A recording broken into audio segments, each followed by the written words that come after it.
Well, we've got all the stakes in, as you can see. I painted the tops a little bit too, just because I'm strange that way. But now, even though we've measured and tried to do it perfectly, they are rather uneven. As you can see, well, our ground is just not, okay, I just messed that up, so I'll try again. Okay. As you can see, we've got all the stakes in. That came out fairly well, and sadly, even though we've measured as carefully as we could, our ground is not even, so the tops of the stakes are not quite right. We have a handy dandy way of leveling the top, and we'll show you that over here. It's not exactly scientific, but it will work in a pinch. All right, let's show them how this is done. Oh, okay. Now, normally you would use a tool that you can find at most any hardware store. It's called a line level, and it's a small bubble level that actually fits to the string. But being that we're not trying to build the Empire State Building here, we're just trying to true these up. As you look down this line, you'll notice that even though all of them were driven in at exactly 5 feet from the top of the pole down, the ground is not 5 feet up from the top Exactly. of the pole. So what we're going to do is split the difference along that line and give us a trueness so that when we start stringing up the fencing, it doesn't look like some sort of bad adventure on the sea. All right? So the bride is going to be doing a little bit of tapping here. The white-haired gardener is going to be doing a little tapping to drive this down. Give it to him, huh? Alrighty. All right, let's see. You're spot on. Alrighty. All right, we'll be right back with you as soon as we finish truing up the rest of this.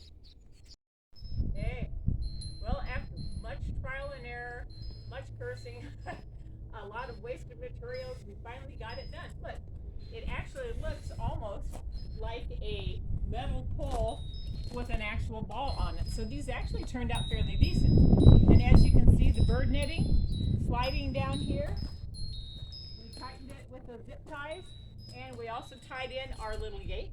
So now, we'll go on through. Shut my gate. I can open my gate. Haha. So this is actually pretty well what we had in mind. I'm going to get a little ribbon or something like this to just tie it closed, because all this is just to keep the deer out.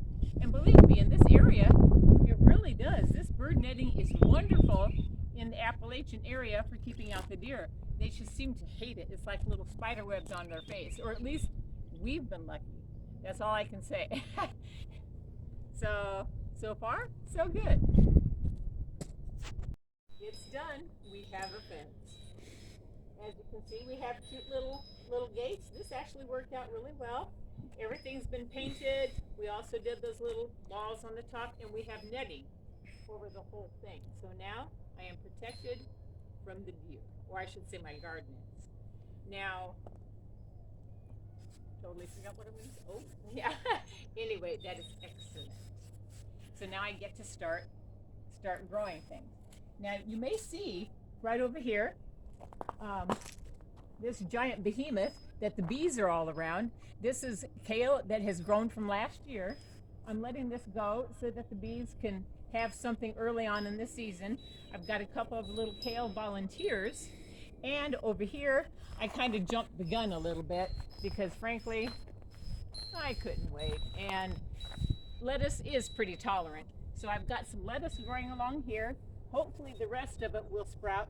And then toward the back, I've got 3 different kinds of carrots, which I can show you later on, but I don't have the packets right now. But this one is supposed to be a kind of a rainbow color, which I'm really looking forward to. And back over there, we have volunteers of chives, horseradish, and garlic. So right now, everything else is just ready for me to start playing. All right, now we hinted the last time about your other project. Do you want to share some of that with them at this point, or do you want that to be another time? I'll go ahead and do it a little bit. Now, understand, this looks terrible. This is basically what the garden beds look like before we actually put in the frames and everything like this. We had all of this area tilled. We're putting the excess dirt mounded here, so they actually kind of look like little graves, but anyway, of grass right in between here, put the frames around here, and I'm going to get a cattle panel, just like that side, from this top to the bottom here, and then one on beds 3 and 4. Now, I would recommend cattle panels if you have any opportunity or any space to use them. They are wonderful for keeping things off the ground, like little melons or, tomatoes, love them. Beans go like crazy on them, cucumbers, even some squashes will grow really well on the cattle panels, and you'll get all of that fruit or vegetable off the ground. Lots less problem with bugs. Like if you had the watermelons and they lay there, sometimes you'll get bugs coming up through the soil and eating into it from the bottom. You don't have that problem with this.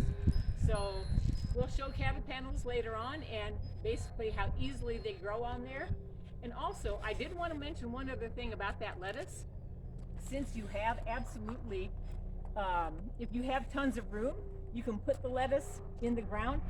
For all of you apartment dwellers or people who have absolutely no room, or you rent and your landlord doesn't like you to dig in the soil, stick these in a pot. Lettuce grows wonderfully in a pot, and actually carrots do too, but you have to make it a little deeper, maybe about 12 inches. And this way you can have fresh lettuce, fresh carrots, and you don't have to actually have a big garden to do so. So I guess that's about it for today. I could ramble on, but I think you've heard enough of my voice right now. Though you did bring something forward, we'll have to put together an episode for everybody to show them how to do for apartment potting and that sort of stuff, balcony gardening and that sort. But that's for another day. You folks have a great one. Don't forget, subscribe, like, share, all that other fun stuff. We'll chat with you on the later. See you.